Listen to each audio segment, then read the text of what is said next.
Have you ever been so frustrated with an app or website that you just wanted to scream? Maybe you thought it was just user error. Maybe you thought something was wrong with the app or website entirely. If your thought process was the latter, you might want to talk to a software engineer. Hi, my name is NSefcik, and on today's video, I'll be talking about the career exploration of software engineering. But what is software engineering?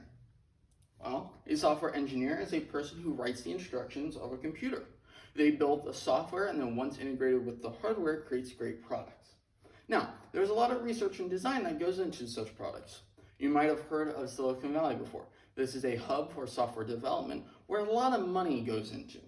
Now, the job of a software engineer is to program. They sit at a desk and a computer and type away. Now, some applications. You have computers, smartphones, social media, video games, data centers, etc. Basically, anything with a computer needs software engineering. Now, why might you or I want to choose software engineering as a career path? I'll be talking about 3 points that have subpoints for this.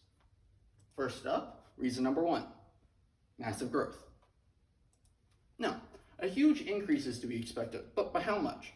Well, according to the U.S. Bureau of Labor Statistics, or BLS.gov for short, and as of last update on September 1st, 2020, job outlook is to grow 22% from 2019 to 2029. Now, there are two different types. You have commercial and industrial. But what does this mean?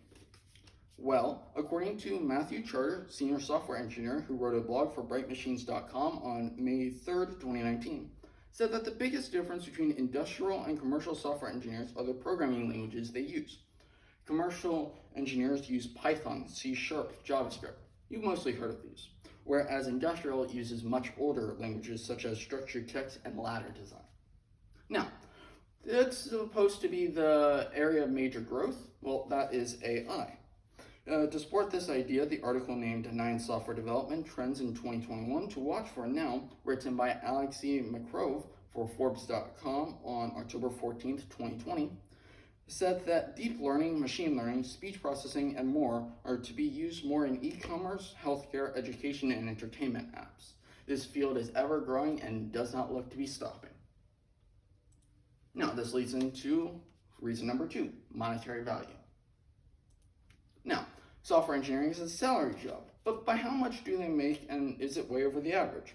Well, according to the U.S. Bureau of Labor Statistics, or BLS.gov for short, and as of last update on September 1st, 2020, the 2019 median pay was $107,510 per year, with the lower 10% under $64,000 per year, and the upper 10% above the $165,000 per year.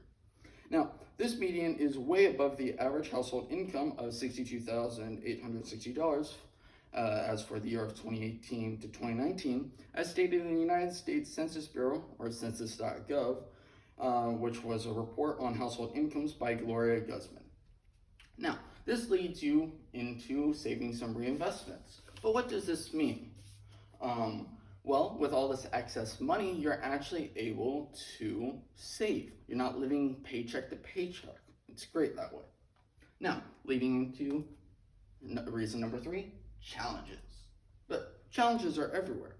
For example, the article Software Engineering is Hard and Easy, written by Ragathan Balashagmemen for Medium.com on September 21st, 2019, said that when people, processes, and software come together with dynamic rules created by business, software engineering becomes hard.